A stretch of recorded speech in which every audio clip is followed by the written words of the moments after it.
And guys, naligaw na naman tayo dito sa Hong Kong. Dito tayo sa Avenue of Stars. Ayun. Victoria Dockside to eh. Ayun, naligaw tayo rito. Yan. Libang tayo sa Hong Kong ngayon. Yan, dito tayo sa Hong Kong. See?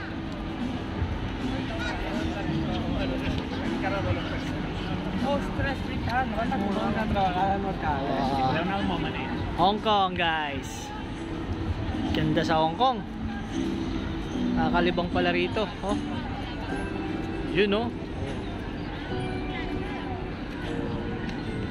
Wow.